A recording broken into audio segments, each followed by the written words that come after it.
Hi, everybody, and thanks for joining us for a special Monday webinar on International Women's Day. I have got a star-studded cast of characters who are all well-versed in different segments of e-commerce. I am Liz. I am the e-commerce marketing manager at Teikametrics. I also do a whole lot of webinars, so you guys see me real often. We're really glad that you were able to join us today. First of all, a couple housekeeping things. We are recording this session. It will be emailed to each registrant, so don't worry about that. It's usually a question. I get like 16 people asking, is this being recorded? So yes, it's being recorded. Also, any relevant links or resources that are mentioned, we'll make sure to include in the recap. And if you've got questions, there's a question section in the GoToWebinar panel. Just submit your questions there. We'll try to weave in some questions as we're talking. This is a casual conversation. We're all just sort of here, and we're here to talk about the things that we told you about in the email and probably more. And yeah, so feel free to ask questions, and whatever questions we don't get to during the actual content, we'll save some time at the end. We might go a little over an hour, we might not. It just depends on how long you guys want to hang out with us. So without further ado, let's introduce our presenters today.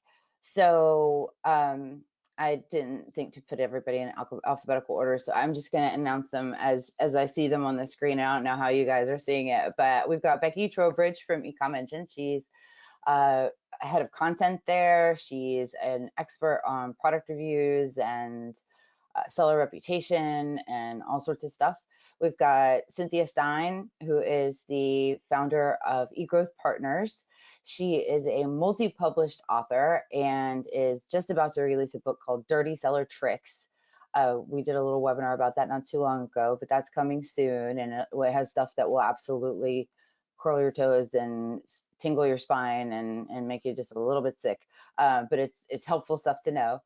We've got Leah McHugh, who is a part of eCommerceChris and also a co-host of the Seller Performance Solutions podcast. We'll be linking to that. And I said it right, didn't I, Leah? Yes, Yay! you did. Good job. It's a relatively new podcast. It's full of great information on how to not get yourself in trouble on Amazon. So I highly recommend that you subscribe to that. We have Michal, Baumwald, Oron, who, along with Yael, Cabilly, are part of Fortunet, a company that they founded to help people get ready to sell their Amazon businesses in a smart way that is compliant, that is most profitable to them. It is a great service that they're providing because a lot of people have been messing up big time during this extreme frenzy to buy Amazon businesses. They're both also attorneys in their own right, support Amazon sellers. So, and you probably know them already. We've got Rachel Johnson, who is the founder of Cascadia Seller Solutions. She knows everything about product compliance, but she's also diving deep into Amazon's new ways that you can advertise your products in your business. So that's super exciting, but she's got a depth of knowledge that just transcends like anything I know.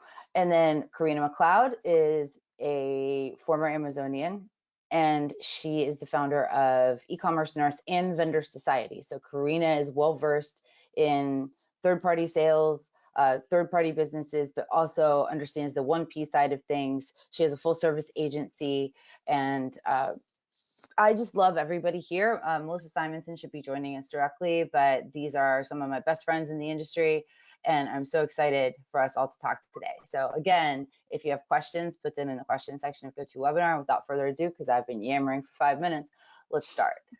So 2020, huh? So about a year ago, COVID-19 really hit hard, right? And we've been in a global pandemic for a year now, but it has been an unprecedented time for e-commerce. I asked everybody to get like one big thing about COVID-19, what 2020 was like, what Q4 was like, what the beginning of Q1 has been like, the changes to e-commerce. And so I'm just gonna ask everybody about their one big thing, and then we can kind of take it from there. So Carina, what's your one big takeaway from the craziness that has happened the last 365 days or so? Oh, wow. Yeah, many things. But the one thing is to have a backup plan, have a contingency. A lot of businesses found themselves caught up that only had, for example, one channel that they were selling through. And for example, when Amazon closed the doors on FBA, that put a lot of businesses at risk. And so it's always not just relying on one channel, it's about looking into having more than just the one. So definitely that. So if you're an FBA seller looking into Seller Fulfill Prime, or just being able to fulfill orders yourselves, if you're a vendor, possibly looking into a hybrid and being a seller as well. That's definitely one big call out for 2020. I agree completely. How about Becky? You're up next. Sure. I think one of the biggest things that I took away is just learning from what's available to you, using the data at hand to make decisions in real time. I think a lot of times we all want to have kind of a perfect decision with a lot of really good details lining up why we made that decision. But sometimes, like Carina mentioned, the FBA, FBM, you know, a lot of sellers had to switch channels very suddenly last year due to COVID. And just that ability to be flexible and to do what you can with what you have, I think is one of the biggest takeaways for me. Awesome. Leah. Yeah, so when I get asked this question, I always come at it, I think, from a sort of skewed angle, because I tend to deal with sellers who are having problems. So I always say that the biggest and most important thing is due diligence in whatever it is that you're doing, whether it's selling your business, buying a business, starting to sell a new product, even hiring somebody. You need to do due diligence, because ultimately it's your business and you're the one that's on the hook when things go wrong. So you need to know what is happening, who's working for you, what it is that you should be doing before you get started. Otherwise, it's going to be a fairly short-term strategy, whether you like it or not. It's a very, very good point. Cynthia. Well, besides the resilience that everyone has mentioned, because boy, did sellers have to be resilient last year, and at the speed of light. I also was just struck by just how much bad behavior there was on this platform. I think the pressure really pushed Amazon, pushed sellers, and we saw a lot of bad behavior. And so today, linked accounts is one of our biggest issues when it comes to suspensions. And those are almost always due to sellers doing things wrong, whether they had a transaction and they did it wrong, or, you know, just how they set themselves up on a platform, or their former lives, or, you know, it's very complicated. And I think what we learned in this last year, helping so many sellers in very complicated situations, is the need to be prepared, and to think through and not just do things. And so last year was a year where people were just doing things because we were all flying by the seat of our pants, and it caused a lot of problems. So that was kind of my takeaway for the year. Melissa has joined us. Melissa, say hi to everybody. Hi. And now we're truly Brady Bunch style. So like, and I'm Alice, I guess. At least to me. I'm in the middle for me. I don't know how it works for everybody else. But Melissa is the figurehead spokesperson for Empowery e-commerce cooperative. It's a nonprofit devoted to advocating sellers. It's a great organization, and she had back-to-back meetings today. So Melissa, we're kind of doing our one big thing that was our takeaway from this whole COVID situation. So think about that, and I'll get everybody else, and I'll come back to you at the end. Okay, sounds great. All right, cool. So Rachel. I think the biggest thing for me was kind of stress testing supply chains. I found it really interesting how people were thinking a lot about what they could do and about their own process if FBA didn't work. And then a lot of people didn't think of that either. But even if you did have a 3PL lined up and so on, I had multiple clients where they're like, yeah, so this top selling product that you just asked me about, well, they just closed the ports in Italy again, so I can't get anything shipped out, and I don't know when I'm going to get them shipped out, so I guess that one we'll just have to do something with later. Or if the person was producing in California, multiple times there were shutdowns in California where everyone was like, well, I can't really hire anyone new because I don't feel comfortable hiring anyone new and putting my existing employees at risk, so we're going to reduce production by 20%. There's just a lot of challenges with supply chain last year where it's not just your own business it's a challenge. It's not just that Amazon struggled, it's that your own suppliers are struggling. So one of the things we used to do at Amazon is do multi-supplier strategies for pretty much anything that was a critical product. So making sure that we could source from multiple locations. If we could source from multiple countries, we tried to, but just kind of trying to stress test your supply chain. Like, how can you make it to where one supplier isn't going to wreck your business? That's great. And absolutely right on. I talked to so many brands that were having just enormous issues, like everything's stuck in the middle of the ocean. We can't we can't get to it. Yael, how about you? You've got a unique legal perspective on things, so I'm interested. Can you hear me? Yeah. Yep. Okay. Okay. I'm always concerned. I see both exits and legal. So my take on this year after this crazy year of exits, which Michal is probably going to talk about, I think that the legal part and especially the IP part is becoming more and more important. A buyer will never buy a brand that's not registered as a trademark, and a buyer won't buy a brand that's infringing a patent. So while in the past it was your own business for yourself, today a lot of brands are building it to sell, and these become more important: compliance, trademarks, IP. I also see an interesting move to kind of innovation and protection. So while in the past most of the sellers took a product that already existed and changed it a little and then sold it, now I see some innovation and then IP. I mean, if you create a product that's unique, you want to protect it, you want to have patents, and closing that with exits. When you speak to buyers, the first thing one of the things they say is that IP raises the valuation of your business. So I'm seeing a move there, more and more products, more innovative, and towards a sale or not towards a sale, but for yourself, and seeing more enforcement. Awesome. Hey, Michal. Yeah, I think that I may have some internet connection issues just towards this nice event. So I hope that you hear me well. Yes. Yeah, we do. Okay.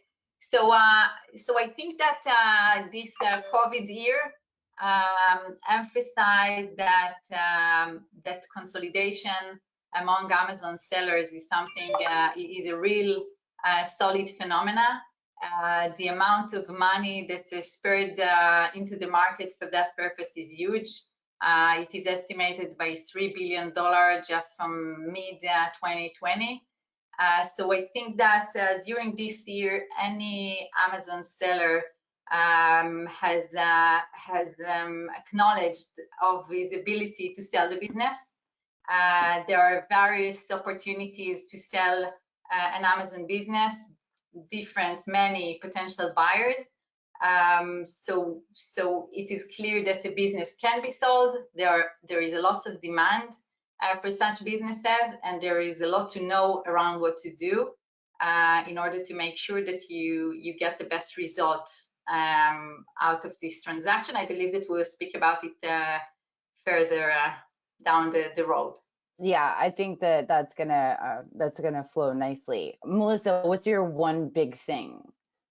I think that a lot of people noticed last year, if you had any loose ends, then those really got caught up in the machinery last year. So I think that kind of plays into what Yael and Michal were saying. Having the patents or the trademarks or copyrights, doing things the proper way, having everything fully in compliance is, I think, much more important, especially if you are building to sell. But then, I think of some of the sellers that I talked to last year. I had one who, she did everything the right way. Like, she was so on it. She was thinking ahead. She went with us to China to source a product. While she was there, she got things done with the seller. She had a prototype. She sent it off to be built. When she got back, she didn't have too long to wait before she actually had stuff shipping into Amazon. So she did things right. She was preparing for a specific holiday. She did lightning deals and supported her whole launch for this product. And then we had COVID and Amazon canceled Easter. So her product was like dead from the start. And so I think my point here is, even if you're doing everything the right way, even if you have all of your T's crossed and your I's dotted, things can happen that throw things totally out of whack. And so if you don't have things fully in compliance, if you don't have liability insurance, you don't have, you know, all kinds of stuff that could go wrong, then that is the one thing that will tip your business over the side, because you have to also factor in the craziness of the whole world. So I think compliance is my big takeaway, that you really need to have all your ducks in a row and make sure that you're building a business. This is not just a product that you're tossing up online to sell. You're running a business. You need to, you know, start the way you want to finish. Excellent. It was also striking to me, despite the hiccups early in COVID, I saw some like shocking success, right? I mean, I saw certain brands that, and it wasn't just masks or hand sanitizer brands, because I think that this whole thing has accelerated e-commerce by at least 5 years. People who never shopped online before are shopping online. So once people were able to ship more into FBA, I think it's presented an amazing growth opportunity. I've had a couple brands ask me, like, why am I doing so well? And I'm like, well, nobody's going anywhere. They're ordering everything off of Amazon. So yay for you. Boo for the rest of us who, you know, sit alone in our homes and only interact with people on a screen. But yeah, I mean, I think there's been a tremendous growth opportunity. And I think that that's one of the reasons that, watch this transition, y'all. One of the reasons why there's this frenzy to buy FBA business is because all of a sudden there's more awareness, right? And that's something that I've been advocating for years and years and years, which is like, if the consumer world and the financial world all kind of understood the behind the scenes, people behind the curtain, third-party seller world, then people would be, you know, first of all, brand aware, which, you know, is something I fight for every day, but they'd also be very, very interested, because, I mean, how fascinating is it? And how lucrative can it be? So let's talk a little bit about that, because, well, and we're not going to spend a lot of time on the aggregators, the roll-ups, the frenzy to buy FBA businesses, because I am doing a webinar with these ladies from Fortunet in April, and I'll tease that out and send you guys the link before we end today. But let's talk a little bit about, will there, like, is this the peak? Is this the top? Are there going to be more aggregators? Do you see it waning? Do you see it growing? What implications do you think that it's going to have on the industry? Just tell us everything real quick, though.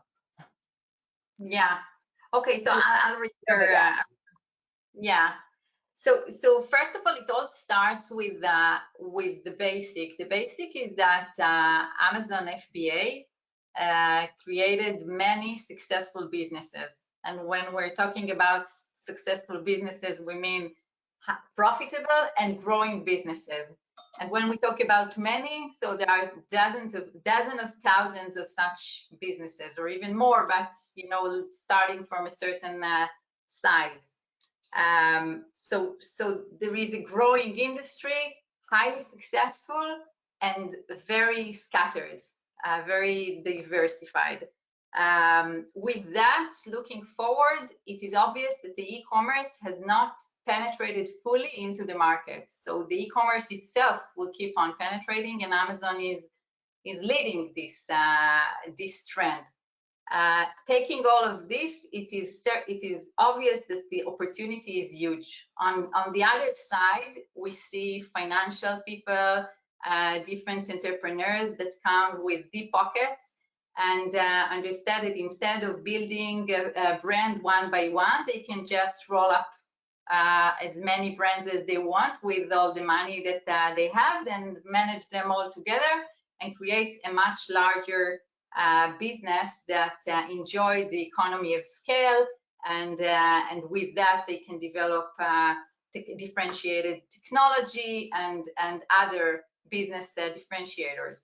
So that this creates this changes maybe the dynamic of the competition in the market, because if before this enormous trend the single Amazon seller would have competed with other sellers like himself, sitting at home with the pajamas and managing their businesses, then today such highly skillful sellers, this is a highly skillful community, they find themselves competing with more and more large companies, sophisticated, that actually, so this became an elephant path. So where single people were dominating the fields, this became the elephant path, and we can see there giants that are playing in the same playground. If this trend will continue, we believe it will up to a certain time, but it will. We see, first of all, it will because there is still at least $3 million at the moment, and counting. So each day, more and more money is still directed into this market for that purpose. So we believe that this should at least this amount of money and more should be deployed, and therefore the trend will continue. It is not risk-free. Maybe we may see here and there an aggregator that doesn't succeed, that may give some a demonstration of how things look when they when they go wrong. But altogether, there is no reason to think that this will stop in the foreseeable future. It's so interesting too, because what each of us do is try to help a brand be more successful on Amazon, right? Like that's what we're all into doing. And ultimately that can either be into carrying on a successful business into perpetuity, but it very well could lead to, hey, I'm going to sell this business and maybe I'll start my next one, or maybe I'll retire and go sit on a beach with a drink with an umbrella in it. But Cynthia, I think you and I were talking and you said that they're like, just like everything else with Amazon, there's a way to do this wrong too. And I think probably a bunch of us can speak to that, but what are you seeing? Yes, so there's the Amazon way, and then there's the way that sellers want to do it. And so I do a lot of consulting on this with people who are either in the middle of a transaction, or they've just completed a transaction, or they're going to do one, and what they're wondering is, okay, what do I have to tell Amazon? What does Amazon need to know, and when do they need to know it, or do they need to know it? And I will say that part of why we're seeing, I think, so many linked accounts is because people have been doing these transactions improperly. In other words, they've not been telling Amazon that they did it, and that there's now a new owner and things like that. And so things get entangled really quickly. And the problem is you can't go back to Amazon and say, oh, hey, wait, that was the previous owner, or oh no, we bought this company, X amount of time ago, and they're like, you didn't tell us. And so that is probably one of the trickiest things. And the reason why I consult on it so often also is that each seller's buyer and seller situation is different. So, but when you are in a situation like Michal was talking about, where you have someone who's, planning on doing roll-ups, that's their business model, they definitely need to do it right, because otherwise you will have the biggest, hairiest mess you have ever seen. And I know because I've had to unwind some of these big, hairy messes. So that's one thing. When you're planning, you want to sell your business, and you're thinking, okay, I need to trademark my intellectual property, I need to harden my supply line. You're thinking of all the things you need to do. It is also useful to think ahead about how to transition the business to the new owner and how and what you're going to tell Amazon about it, because it could really matter. And you may think, oh, well, I've sold my business, I'm out of it, it's their problem now. Well, that's not really true either. Because again, if you really do want to go off and start another business, for example, and sell on Amazon again, you definitely need to do it the Amazon way, because otherwise you won't be able to do it. And it's just these things that people just need to think through early that will save them a lot of pain down the road. Yeah. Well, doing things the Amazon way is always sometimes hard to understand how to do it the Amazon way, because a lot of times there's not documentation. So I kind of want to hear from Leah and Rachel and Carina and Melissa and Becky in kind of that order, in terms of what are you hearing? Do you have people asking a lot of questions about this? Do you see a lot of businesses gearing up to sell? Leah, why don't you go? Yeah, we've actually been working with all sides of it. So we've been working with some of the aggregators to help them do due diligence before they buy accounts. We've also been working with sellers to kind of clear up any issues before it gets sold.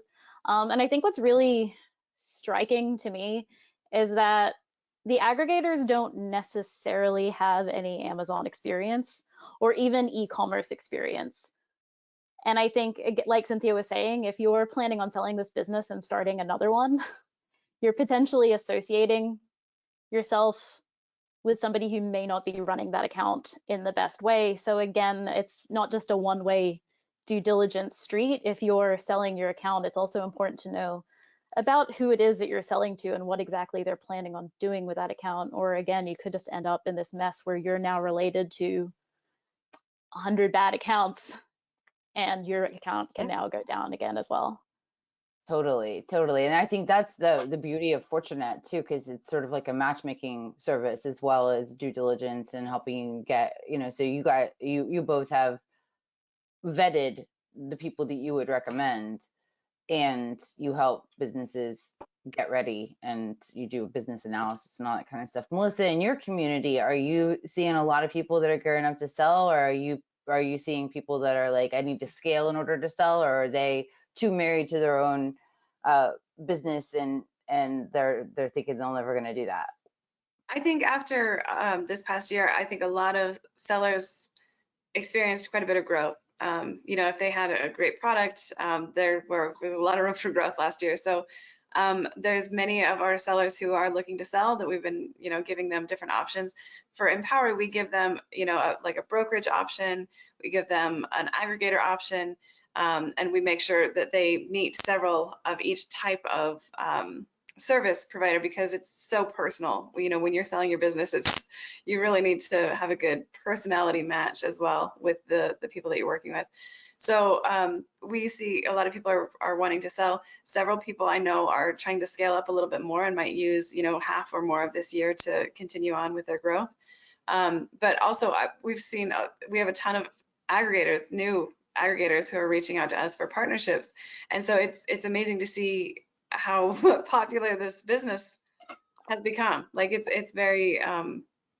It's become a big thing. There's a lot of people that are starting to do the very similar type of service. Becky, are you getting a lot of people that are really trying to amp up the amount of product reviews they're getting on listings because they're trying to scale? Are you hearing that a lot from your customers? Yeah, some. I think another thing is seller feedback. I think a lot of times people kind of ignore seller feedback unless they're having an issue, but as they're thinking about selling their businesses or thinking about scaling, it becomes, really essential to have all of those metrics really top of the list. So we're definitely seeing an increase in people asking for product reviews and monitoring their reviews, paying more attention to their competition, making sure that they're as competitive as possible in their category or what product they're selling. So yeah, seller feedback is just like the forgotten thing, but if it can impact your order defect rate, and if your order defect rate gets to a certain point, you just lose your account altogether. So you can't very well sell it if you don't have it anymore, it's really suspended. So Carina, what are you hearing? Carina's based in the UK, but she works with sellers all over the world.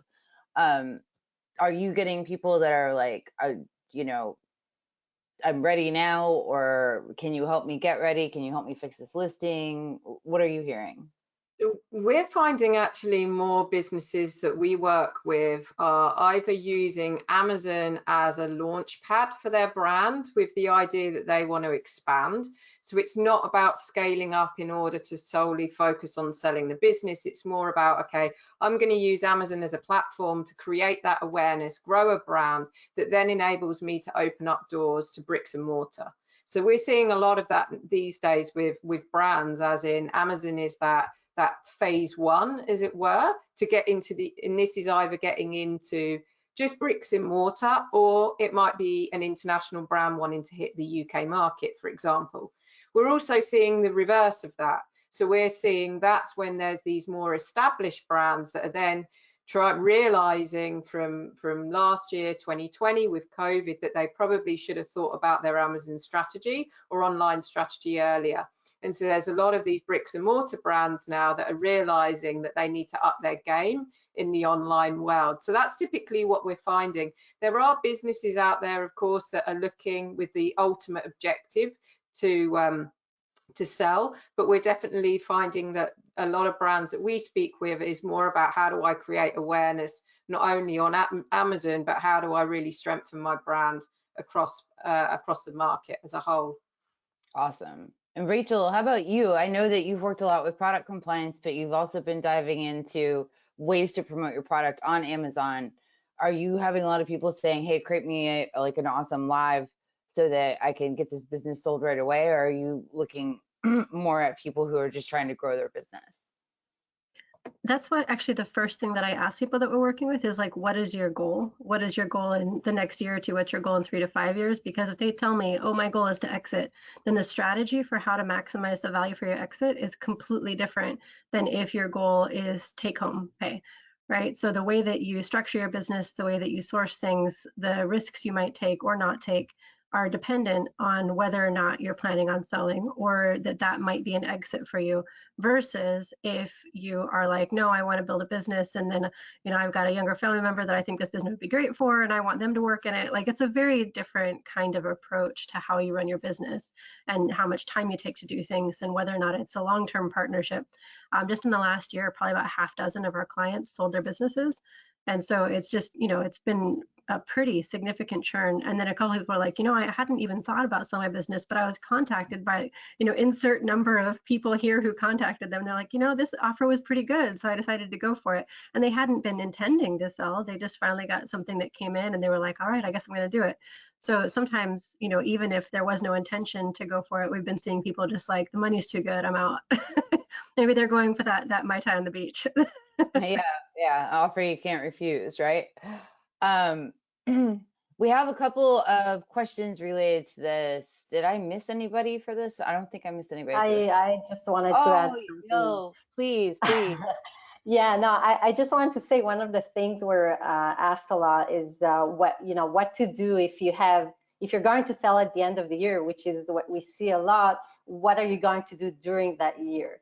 And so a lot of sellers, sometimes we speak with sellers, say, I have a year, I think I'm going to grow a Shopify so that I have another channel, so that I'll have a higher valuation.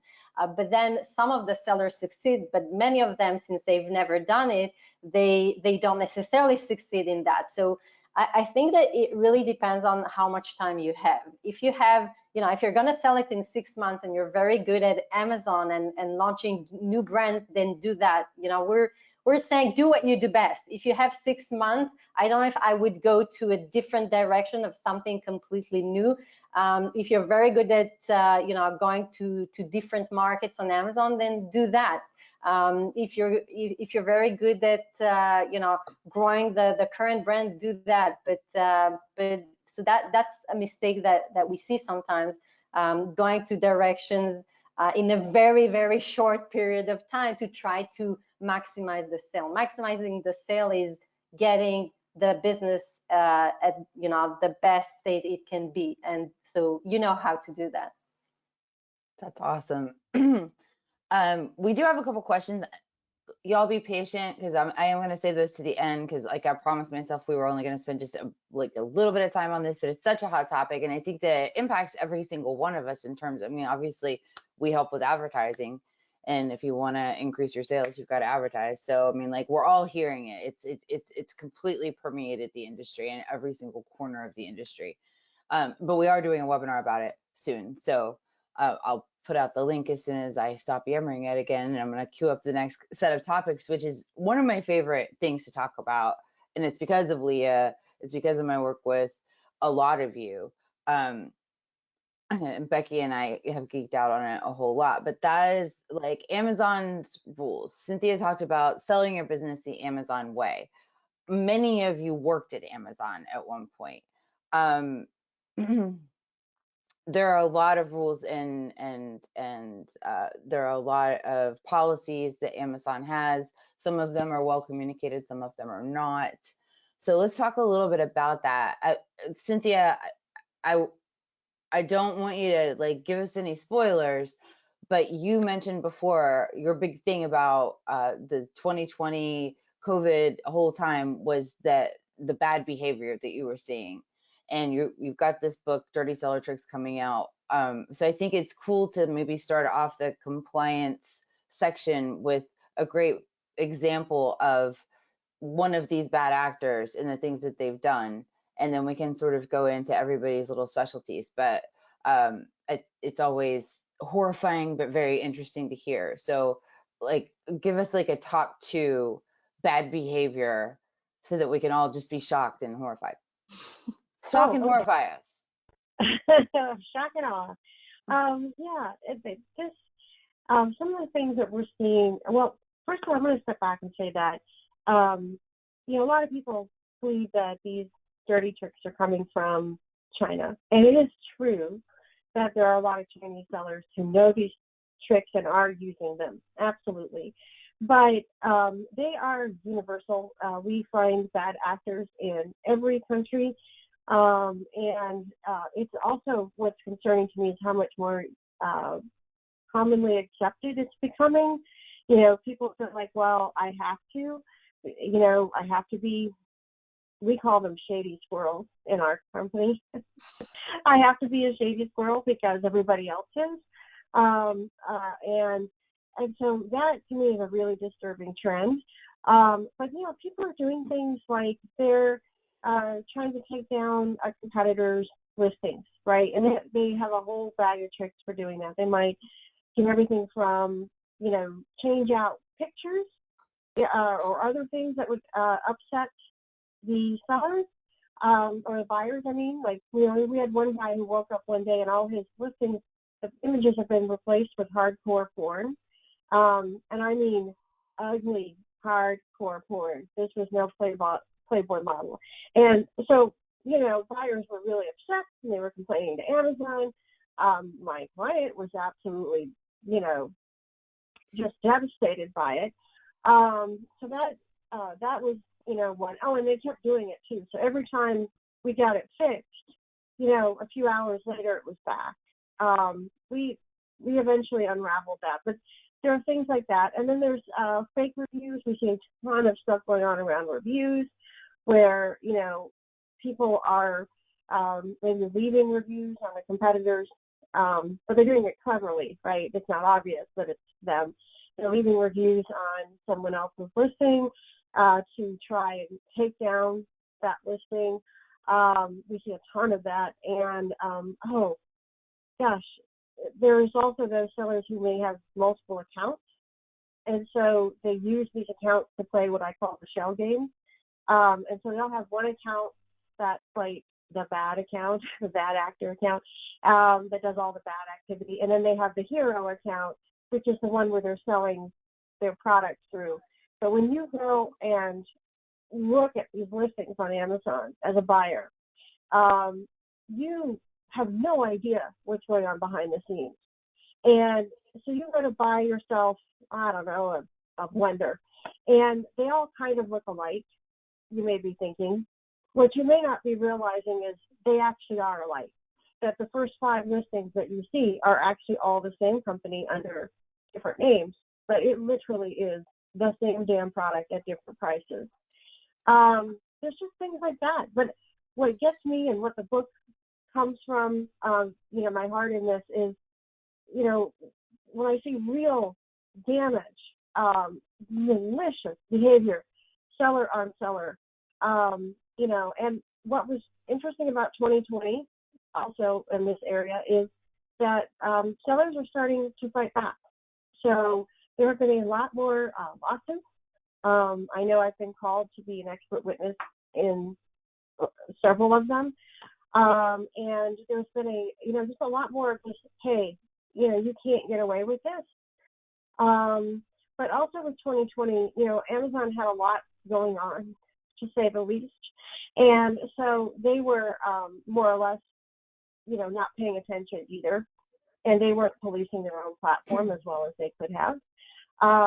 This is me I think that's kind of a that. common thread too. I kind of want to back up to product reviews because that's what, like, a personal, like, I love that topic, but I think that when there's product review bad actor activity going on, then the honest sellers are tempted to fight back in ways that aren't compliant with Amazon policy. And I think I'd like to hear from Becky and Leah on that specifically, because we've all three worked together on those types of issues. But Becky, are you getting questions from people on, like, I need more product reviews, I need to find out creative ways, and I don't necessarily care if they're compliant?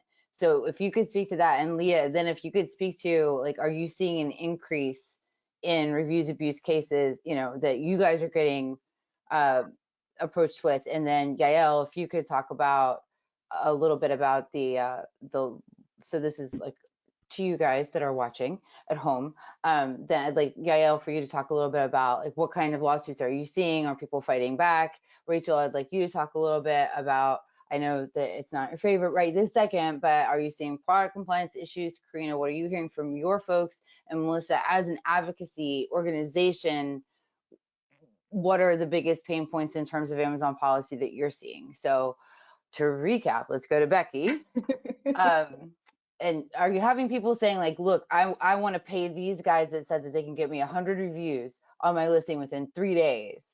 Are you getting those kinds of questions? Because I know that when I worked with you guys, I got those kinds of questions a lot. And I, of course, would say, no, don't stoop to that level. But is there an increase in that because there's been an increase in bad actor activity? There's definitely an increase in interest in reviews overall, I think, because a lot of the bad actor activity. I think also the removal of review commenting. I know this is a drum a lot of us have been beating for a while, but I think for brands, that's just really bad, especially from a compliance standpoint, to not be able to speak to a review that might be false or putting bad information out there about how to use your product. But I think, you know, the last webinar you and I did, Liz, I had a couple of people that reached out and said, hey, I'm getting all these upvotes on bad reviews, like negative reviews that I have responded to elsewhere, but I no longer have a way to respond to that review directly. Amazon removed my comment, and you know, that's now my top review is this negative review that has 150 upvotes. What do I do? And I think it puts sellers in a really bad position, because it's like, well, the best thing I can tell you is to try to get as many more reviews as you can to offset that bad review. But I could see where that could put sellers in a really weird corner, especially if they are preparing to sell their business. You know, hey, what can I do to get rid of these upvotes? What can I do? You know, I see competitors that have a review and the next day it has 100 upvotes on their positive review. How did that happen? And so we're definitely seeing a lot of chatter about that. And actually, my colleague Ellen is working on an article about that right now, because we have a lot of questions too. So trying to get to the bottom of it. We'll link to that as soon as we can. Leah, are you seeing an increase in reviews abuse cases, or is there another common suspension thing going on that is not that? I mean, we've been seeing a lot of reviews abuse cases for years now. I wouldn't say there's a huge uptake in that one kind necessarily. I think what's most surprising to me with that is that people are still doing it. Yeah, a lot of it seems to have actually gone full circle, where They used to be getting a little bit more creative and using Facebook chatbots to like try to get around the rules. And now they're just going back to just incentivizing reviews directly, which is absolutely against terms of service, but it seems like a lot of people have maybe forgotten that.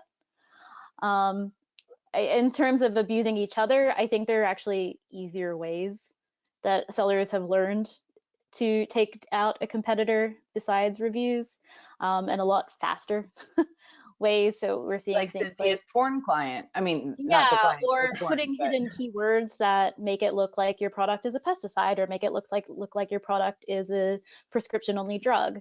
One we saw the other day, which I actually was sort of impressed by the cleverness of, they made the parent of a product an app, and apps are only purchasable on the mobile site, so then none of the child products were purchasable on the regular website. You so almost we're seeing, don't want to tell, you know, because then somebody else is going to do it. right. And it's I've actually been keeping wildfire. that one to myself for a while now, but we've seen it enough times that I think it's out there. Oh, but it's out there. Don't worry. yeah, so I mean, like, There's yes, a people book are on- still doing the review abuse, but we're seeing a lot more complex ways of attacking each other. And also the other side of that is people are getting suspended because their competitors are reporting them for things that they are actually doing incorrect. And so that's something we often have a conversation with. Is this Amazon who noticed this, or did somebody report me? And it doesn't really matter. You're still doing it wrong. So we can't appeal and say somebody reported me. We have to appeal and say, yes, we were doing this wrong and we're now going to fix it.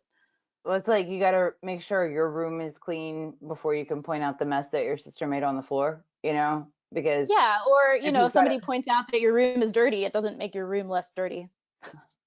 True. So on the legal front, are you seeing sellers fighting back against, like, are they filing lawsuits against competitors that are attacking them? I mean, they're filing they're filing lawsuits, and on the legal side too, there are false complaints and tricks like that. What we've seen in the last year, and you know, we're trying to speak with Amazon about that. Everybody's trying. Is the going back to IP, filing complaints. We see clients filing complaints against others, especially for trademarks and copyright. So you get a complaint for infringing a copyright. You have no idea what's the work, what it's based on. It just says copyright. It's extremely easy to do it. I try not to publish it, and advertise it so much, but Amazon kind of, trusts you. You file the complaint, you declare that it's infringing, and they're removing. We've had clients that have been removed for trademark infringement, and when we saw the complaint, the trademark number was their trademark. So someone just used their trademark number and said, I'm the owner, so I'm filing, and they removed the listing using their trademark. So, when we appealed and wrote a letter to Amazon, we explained, so I can remove Nike, right? Using Nike's trademark like that. That's what we're seeing in the last year, I say. And I think that Amazon has to change something, and otherwise it's going to get worse and worse. Melissa, what are you hearing from your community in terms of, like, are they getting dinged for things that they didn't know they were doing wrong? Are they getting attacked by competitors? What's going on in your space? I don't know that it's any more than usual. I think, there's always some of that, and especially like some of them already had things in their listing that, have changed a little bit, like microbial. Like there's certain things, antibacterial things that didn't used to be as big of a factor, and when that change came through, people I think are sometimes slow to react to Amazon's changes, and Amazon will help you react faster. So sorry, say again. Oh no, I'm sorry, I was laughing. Oh. My apologies. Yeah, no, I think that certainly Amazon will give you the kick in the butt you need sometimes to get your wheels moving. But I think again, that's why it's so important that we stick together. Like there's going to be enough of us attacking each other in different places. There's going to be, Amazon not necessarily working in our favor. There's, hijackers and a lot of problems that can face us. I think it's much more important than to have you know, the ability to come together and have a voice where we can then reach out. You know, that's my main takeaway from all of this, remains the same, is that we try and bring everyone together to have one voice so that we can advocate on your behalf, you know. That's awesome. And that's exactly, like, I think as a community of service and software providers, that's our job, you know, to protect and to promote and to make things easier, because it's not easy to navigate the Amazon marketplace. We do have some questions. I think we're probably going to end up going a little bit over an hour. We still have a lot of people that are engaged, but I want to hear from Carina and Rachel on this, and Michal, if you've got something that you want to contribute. But I do want to spend a couple minutes talking about opportunities for growth as well. So let's kind of hit the compliance stuff quickly and then move on to that. And then hopefully we can tackle some of these really awesome questions that are coming in. So stick around, everybody. We might go like 10 minutes over, so that means we have about 20 minutes left. Carina or Rachel, who wants to go first? Cool. So on the compliance, was it on the, you want to keep talking on the compliance, or? Do you have anything, like anything that you're seeing big time that is more from our side? It's this whole thing of, well, such and such is doing it, why do we have to do it the Amazon way? That's always the conversation that we're having with clients, and because as an agency we will only work the Amazon way, and that's why we're always very clear, this is the way you do it. You know, maybe such and such is doing it, but doesn't mean that you have to do it. And we always talk about longevity of a brand, and, you know, these short-term wins versus long-term wins. But sometimes that makes those conversations difficult, because brands, you know, say, well, we're interested in working with you. Tell us what your review strategy is.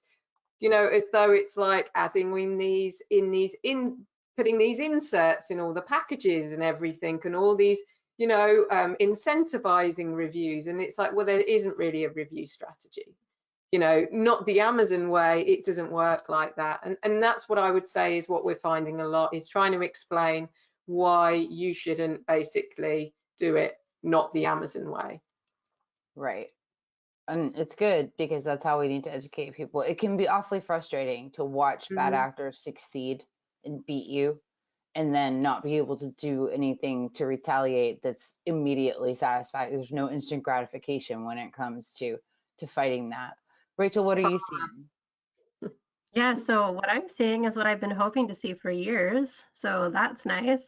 So finally, Amazon is actually requiring product compliance documents. Now, the difficulty with that is they're doing it in somewhat interesting order. And what they're doing is they're requiring it to be submitted via upload so that they can have a bot review it. So that's a little bit of a sad part. They're trying to do this in bulk, which is fine because they've got so many products. Instead of talking to sellers and making sure the sellers are compliant, instead they decided that the correct way to do this is to look at every single item with a little bot scanner. So, you know, we'll have clients where 4,000 of their items are taken down overnight, and they're like, what? And then they'll submit the same type of CPC or Children's Product Certificate. Eventually, people are going to be asked for their GCCs, General Certificate of Conformity. So make sure you and your clients are ready. But for the CPCs, they'll just get rejected because you had an extra tab somewhere and you didn't realize it, and the automated tool doesn't know how to deal with that. So that part can be pretty annoying when everything is perfectly fine. You've gotten all the paperwork in order. You're one of the good guys, and they're like, nope, no soup for you. So that's pretty annoying. But on the positive side, those who stick with it and those who work through the process of getting the lab created COAs, the certificates of analysis that are being required in supplements and skincare, those who make sure that they have the correct CPC, the Children's Product Certificate, or the GCCs, if you have all your ducks in a row, if you have all your paperwork in a row, it's finally going to make it harder and more expensive for all those people who are doing the things that you guys have been talking about, right? If you have to get a third-party produced COA for every single item for each brand that you sell, then it's not going to be so easy to sell 4 or 5 different brands of the same item. If you have to make sure that your product is safety tested and you have 4 different blenders, now you have a $1,500 test for 4 different blenders. So it definitely increases the cost of doing business this way and forces people to start doing things the right way, which is what I've been saying for a while. So it's making me happy that Amazon's finally enforcing this stuff. Well, and it's a start. So hopefully, you know, It'll get better. Yeah, I'm not so sure if I believe it'll get better, but people will get better at dealing with it. Right. We have to believe that like Amazon's just grown so much and they'll get it all figured out, and all of a sudden they'll, start really helping out the third-party sellers. Let's talk a little bit. Michal, did you want to say anything about compliance and bad actors? I just to add, from from the exit, I'm the representative of the exit path here. So from this perspective, I can say that non-compliance it creates increase the risk level of the business. That's the problem. And in this sense, it damages the value of the asset, which is the business. If business incurs a high degree of risk, it means that the buyer that buys it cannot rely upon its good standing continuation over time for 100%. So this is something. It doesn't mean that only the Pope can sell his Amazon business, only saints. It's obvious that here and there, Amazon sellers can try to be a bit creative and do stuff, but bottom line, if you cross some line, then business can become really dangerous, and this lowers the value. One more thing that I want to comment on this, that it is very important to be transparent with your buyers, or first of all with your consultant when you start the process, because you want your consultant to be aware of any lowlights that are related to your business in order to be prepared ahead of things. And then at the deal itself, a buyer should know what he buys. So you should expose and disclose everything, including the naughty actions that you took to promote your business. So that's about that. That's excellent advice. Okay, let's talk a little bit about growth. So there are a lot of opportunities for growth. We have a lot of people. We do have some questions. It's not a ton of questions, but everybody still looks engaged. So hang in with us. If you've got questions, submit them. If we don't get to them during the live, then we'll try to get them answered in the recap that I always write. That always takes me more days than I'm supposed to. Also, I forgot to mention that we're live tweeting this. So you can go follow Teikametrics on Twitter and look at the tweets. And that probably has a pretty good, because Sarah's doing it and she rocks. And Melissa has to jump in the hour. So you go first, Melissa. What is the greatest opportunity for growth, or what is your key growth strategy nugget that you want to throw out before you have to jump? Wow, on the spot. Okay, let's see. No pressure. No pressure. No, I mean, I think this is a fantastic topic, and I wish I could stay and listen to everybody's answers, because growth right now is astronomical. Like the possibilities are crazy. Like it feels like, back in the day with Amazon, when you could really, like, your trajectory for growth was out of this world, except now we also have the rules and the regulations and more of the stuff going on and more competition than we did back then. But what's crazy is, the people and the different types of products that are experiencing growth right now, where, I worked with a brand last year that they had just been storing product. It was just on the shelf. They were like, we're just gonna have to call this a loss. It's like 30 grand. What are you gonna do? And then last year COVID hit, and then all of a sudden flying off the shelves, they have to get more, and it was just, it's madness. So I think one thing to keep in mind is, for people who are worrying about getting into it, don't worry, there's plenty of time. This, again, we're still in the, I would say maybe we're at toddler stage of Amazon and online selling and stuff like that. I think that, the possibilities here are really endless for the sellers who are currently going. I think it is possible within 12 or 18 months for an experienced seller to develop and sell a brand. So just think about what that means, I mean, especially with the aggregators out there right now. So I would say, think about what you want, focus on your why, your personal why, and go for that. The rest, you can just fit the pieces together and make it work. I love that. Thank you so much. Thank you guys. We'll be linking to Melissa's organization in the recap to, follow them. Think about joining up because it's a great organization. Melissa, thank you so much. Now we're going to get unBrady bunchified, but that's okay. So everybody say bye to Melissa. We're going to go a little bit longer. So key nugget of growth. Becky, not only does eComEngine work with seller reputation, but also inventory management. What are you seeing with your customers in terms of how they're growing? Is it international expansion that's the big thing? Like, what do you see as the biggest opportunity for growth right now? We really think international expansion has a lot of opportunity. We've added several marketplaces to Restock Pro, which is our inventory management software. We're getting ready to add Poland for Feedback 5. We're really excited to be able to support sellers all over the world. And we see a lot of brands that are able to take what they have that's successful in one marketplace and then test it in a new marketplace. And we work with Carina a lot. She has great advice and has provided her wisdom to our sellers for years. And we really appreciate her insight. But definitely that international expansion is a really good opportunity for growth for a successful brand.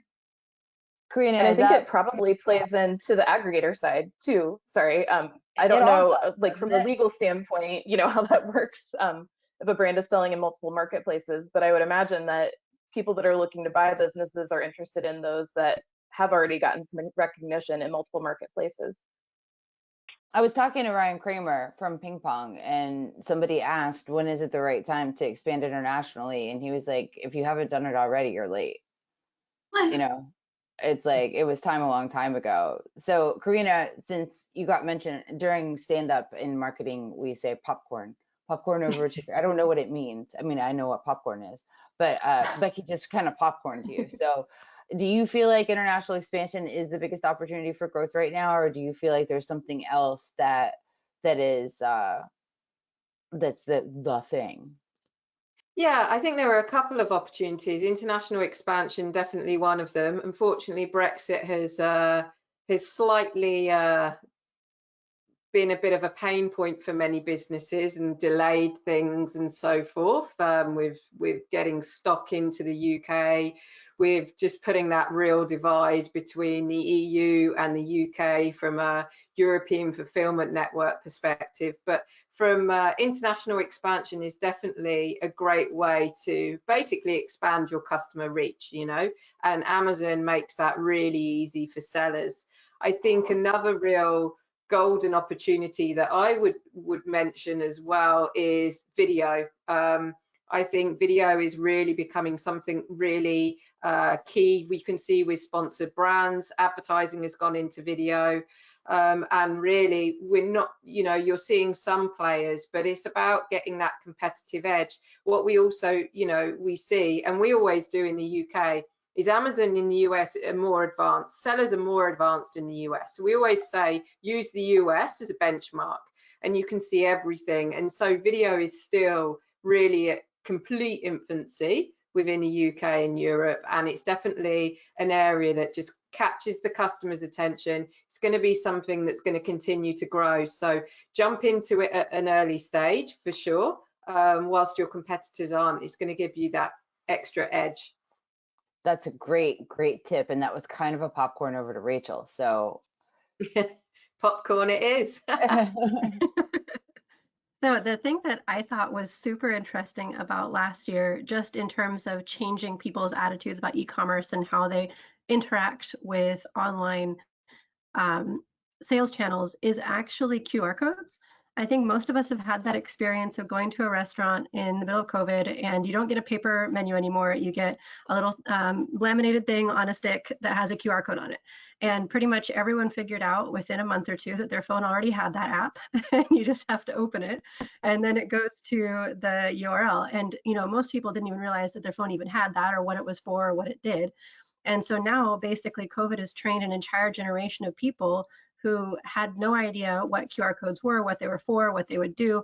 And now you can actually put those onto an insert onto a package and do something with it. Now, the biggest problem that I've seen with the QR code funnels is that most people keep using them to get reviews. And that is a very bad, stupid idea. Don't do that.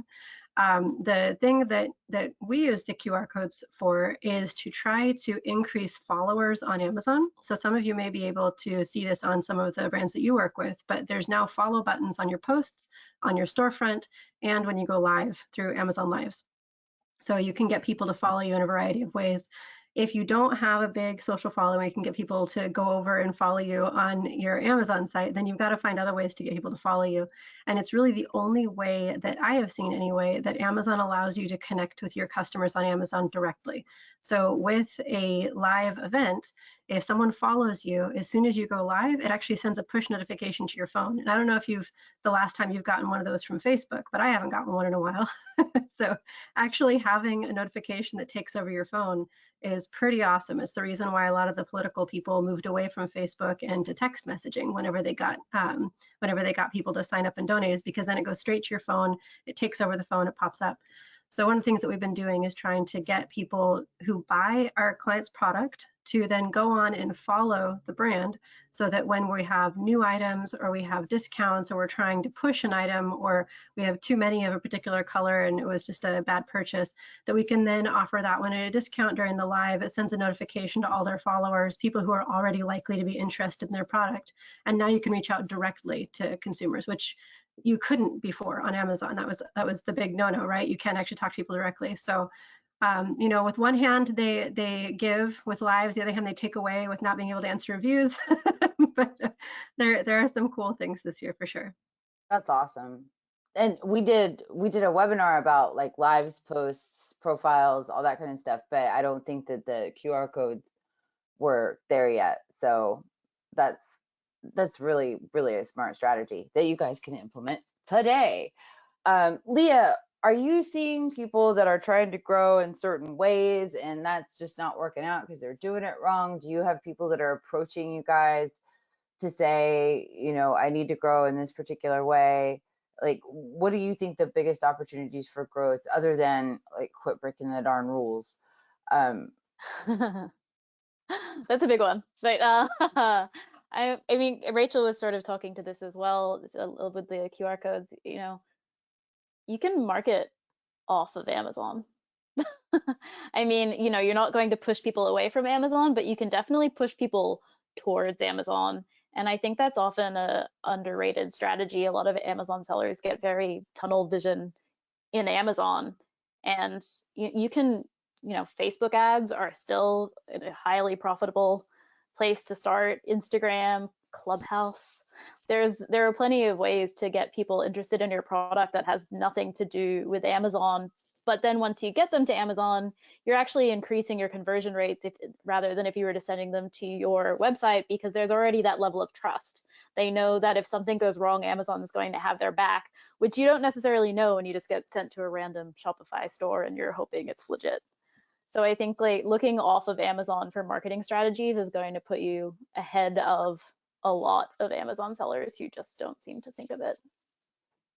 And I'm actually doing a advertising promotion outside of the Amazon box with Norm in a couple of weeks. So I'll tease that out too. Yael and Michal, you obviously are working with brands to help them determine if they're ready to sell, if they do need to grow before they're like really going to get the very, very best thing. What is the first thing you tell them? Do you tell them to expand internationally? Do you tell them that they need to just increase their traffic, their conversions? Like what is your key? Like either everybody needs to do this or most of the people we're working with have needed to do this first.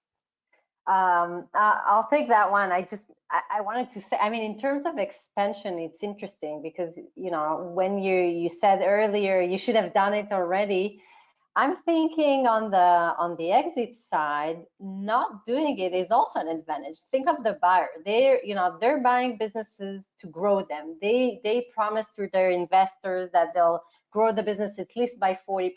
What's the easiest way for a buyer to grow the business once they buy it? That's just going to Europe or going to Canada or starting selling in Mexico. So if you do it, on the one hand, you have more profit gets a multiple. At the end, it's a higher exit. But on the other hand, doing everything doesn't leave anything to the buyers. So that's also an advantage. So don't be panicked if you haven't done that. Going back to what I said earlier, focus on what you know, and most of the sellers know where they're good and know how to grow their own business. A new market is great, but it can also be an advantage. Michal, you want to add something? Yeah, I want to add to this. First of all, I heard many practical and very smart tips that were provided here by all the smart ladies here.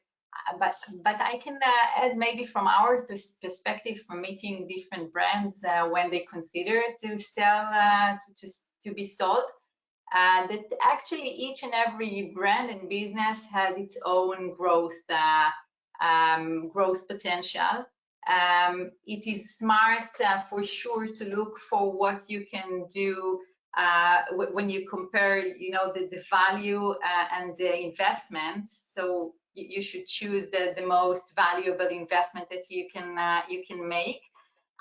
So this can be, and by the way, whenever you start the process to prepare for sale earlier, then you can be advised and make those quick changes that can lead to major improvements. So just few examples. We met a seller that had two competing listings actually. One with a one was low priced and the other high priced, and actually they cannibalized each other. So just by eliminate the low price product, the sales and of the high price product grew a lot. So this is a quick and easy thing to do, and led to an improvement. Adding a variation to a product that your direct competitor has with more variations, more colors, for example, could be a quick step that one can take in order to grow the business very quickly. So this is also an example that we saw.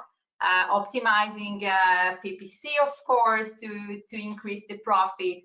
Launching new products to create an ongoing, a rolling growing plan going forward. So there are different steps that can be taken in order to generate growth. I wouldn't say that just go all over the place, cover the whole world at the shortest time possible would necessarily be the best thing to do. But sometimes it is recommended, of course. Awesome. Cynthia, what's your nugget of gold for growth? For growth, well, we always say in our house that compliance is the foundation for growth, which is very boring, but it is true that if you have your ducks in a row, if you're doing things the Amazon way, you will actually be in a better position. And I have clients who argue this with me all the time.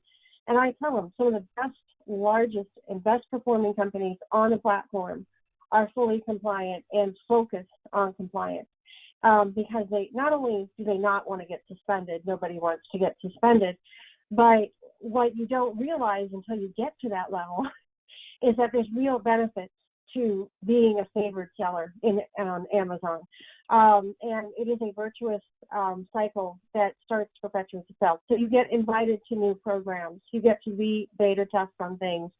If your standing is excellent with Amazon, something that might be a suspension for someone else is a warning for you. And, things like that. There are a lot of real benefits to sellers. And if they follow the rules and they make it a priority, okay? Because while most of my clients don't intentionally want to break the rules, they often do simply because they're not paying attention. And so I always advocate as a growth strategy, first, get your foundation in place, and then you can take off like a rocket. And all of the programs that Amazon offers, whether you're using their new social media like programs, or if you're being allowed into a new category that you weren't allowed into before, or even just getting help expanding overseas. All of these things are offered to their best sellers, and like I said, most sellers don't even know about them because they don't qualify. And so that's kind of that would be my growth tip is, get those loose ends tied down, read the policies, make sure your business is set up to follow them. And not only will you be rewarded with fewer ASIN suspensions and account suspensions, but you'll be rewarded by being invited to Amazon's new programs and being the first one to discover something, or being invited to a new platform that they're opening, right? They just opened the Netherlands, right? Stuff like that. That's why you want to be compliant and to focus on it and at least have somebody in your company spend time on it, because it will pay off in many ways. That's great. And I love that. And it's not boring. I don't think it's boring at all. And I don't think Leah thinks it's boring either. No. I don't think Yael thinks it's boring. I don't think anybody thinks that's boring. Let's tackle a couple of questions. I know that we still have 100 and almost 200 people here. So let's just do a couple questions. Just an FYI, folks, we're not going to do any questions. And I'm sorry to the Fortunet, my friends, but let's save those questions for the webinar. And I'm going to put the link to that webinar sign up in the chat. So if you have questions about getting ready to sell your business, I'm going to bring these questions to my webinar. It's on the 8th of April at 10 a.m. Eastern with Yael and Michal, and we're going to dive deep into that topic. So we just barely touched on it today. Sign up for that webinar right now and get your questions ready, and I'll bring the questions that you already had. But we have a couple of questions about just getting better, succeeding, pain points that people are having. So let's talk about the buy box for a second. Can anybody answer questions about what affects buy box ownerships, and any tips around what sellers cannot do, should or should not do in order to retain the buy box? I'll take the brand side of that. We work with a lot of folks who have a distributor strategy or retail strategy and aren't trying to manage their buy box. And in some cases, we've actually just given up managing the buy box on Amazon.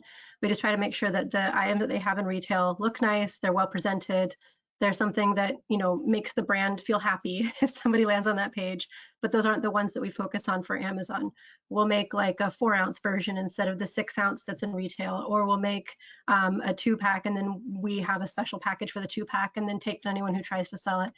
But basically do something where we can control 100% of the buy box, or at least more than 80% for those brands, because you can't get ranking, you can't get indexing with advertising if you don't own a significant amount of the buy box. And sometimes you have to have that off Amazon strategy. You have to have those distributors or retail companies. So then you need to have a separate Amazon strategy to where you can compete with those other people who are just on Amazon, who don't have to worry about the buy box.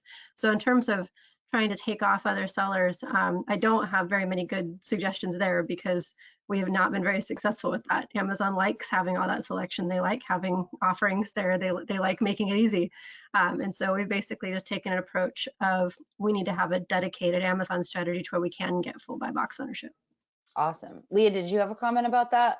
Well, I was just going to say that your performance metrics are taken into account by Amazon. So if you have bad metrics or high ODR, that's going to reduce your chance of having the buy box, which again goes back to compliance and quality control and the boring things that we all don't find boring. And seller feedback, which everybody, it's like the poor lost child of Amazon metrics, because everybody cares about product reviews, and now they care about inventory performance index, and it's all this other more complicated, sexy stuff. And seller feedback is the foundation really of your seller reputation and your account standing, because if your seller feedback is awful, then it tanks your ODR, and boom, you don't have an account anymore. And Becky, you said that you're seeing more people caring about seller feedback in addition to product reviews. So like, it's finally getting some attention again since like 2008, you know, because people just like got all, ooh, product reviews, any product reviews. I don't care about seller feedback. But yeah, sorry, I'm a little sarcastic about that. This is a great question. Given the race to the bottom in terms of dirty competitive tactics discussed here and Amazon's seeming apathy in addressing these sorts of abuses, do you hear your clients indicating that they have found Amazon not worth the trouble and they prefer to move to sales channels where they have more control, even if that means more work logistically? I guess like a yes or no first. Yeah. Yeah. Yeah. And that's a bummer, right? Because it's the biggest global international marketplace. It's also, so yeah, I mean, you actually have people that are like, you know what, never mind, I'm not going to sell on Amazon anymore. Yep. Yeah, I saw clients leave. They gave up the fight against the bad actors. They were tired that Amazon did not support them in, you know, trying to stop whatever it was, whether it was counterfeit or, you know, whatever was going on. They just left. I mean, their sales had tanked, their reputation on Amazon was ruined, and Amazon didn't seem to care, and they didn't act despite numerous reports and, you know, requests for help. And really the only thing Amazon will reliably respond to is, you know, like a subpoena. And so, you know, if you're not at the point where you're, you know, doing a lawsuit or a TRO or something like that, it's hard to get Amazon to pay attention. And, you know, there's channels you go through and things that you report, and it's just like it just goes into a black hole. And it's really frustrating. Nothing happens to the bad actor. And, you know, after you go down in flames a couple times, you think, you know, I think I'll start my own website, or I'll get out of e-commerce altogether. I mean, I've had clients do that. They went back to teaching, or, you know, others, you know, one guy got into politics, you know, and that, you know, things like that. I mean, they just gave up. And that's what makes me so angry about these dirty seller tricks, is they're not harmless. They are destroying good sellers, good brands, and, you know, honest actors. And I just don't see Amazon taking enough steps. So I get really upset about it. I don't see them, you know, I know they care, for example, about counterfeit, and a few things like that, but, you know, when you report things to them, when you bring them, you know, mountains of evidence, and they still do nothing, it's really heartbreaking. Yeah, it really is. Anybody else have comments on that? And if you have people that are not getting out of e-commerce, but they're exiting Amazon, what is their channel of choice? Is it their own website? Is it Walmart? Is it eBay? Because that's making a comeback. We've had a lot of people who are still going to be in the Amazon space, but they're just not going to sell directly on Amazon. So if they're a brand, they're just letting, like, they're giving somebody else the distribution rights to Amazon, and that's now their problem. I've been on a lot of calls where people cry. It's not, I'm sure Cynthia has as well. It's really difficult to hear. And unfortunately, it's also Amazon. We have people whose listings just keep getting incorrectly taken down over and over again, and it has nothing to do with another seller. It's just bad tools on Amazon side.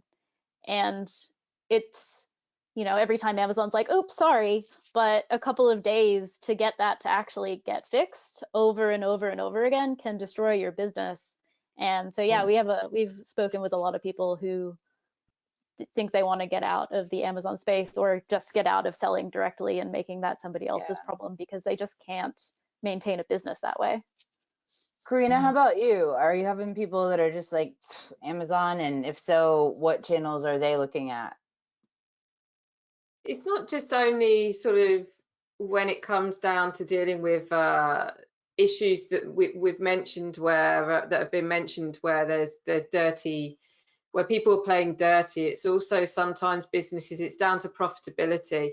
because there are, you know, it's that race to the bottom almost. You know, you're trying to introduce a premium product, somebody then brings on something pretty similar, drops the price dramatically. Do you then try and compete with these sellers? Or, you know, and some businesses are then just sort of pulling back and then investing more in building a website, just getting a website with Shopify and linking, focusing on Instagram and focusing on Facebook and driving ads to their stores. You know, we're seeing a lot of activity where, you know, even myself as a customer, I see some products appear in Facebook, Instagram, and think, wow, what are these? They're not even on Amazon. And some businesses are completely against going there. Now, of course, you're losing out to a huge amount of customers on Amazon, but at the end of the day, is it then comes down to a question of, is it about revenue or is it about margin? Because sometimes some businesses end up generating more margin off of Amazon, maybe less revenue. So that's what we're seeing also. That's a great point. Well, listen, we are almost at an hour and a half, and that is longer than I meant to keep you. But when you have this many people in the same room, it's kind of hard to keep it short. So we do have some questions that didn't get answered. Someone did say that they thought that Rachel should finish the webinar with a cheerful song on her guitar. So if she's willing to do that, then she can lead us out that way. We're going to be doing these pretty often, where we're going to have great big panels. So we hope that you'll join us. I have so much gratitude for the brains in this room, for these people who have dedicated their lives and their careers to helping third-party brands on Amazon, and in some cases, first-party brands on Amazon. But thank you so much to all of you.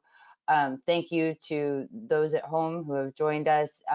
We will definitely be sending out this recording. We'll try to answer some of your questions too. We'll see you at the next one. And thanks so much, everybody. Bye-bye. Thanks, Liz. Thank you. Bye. Bye.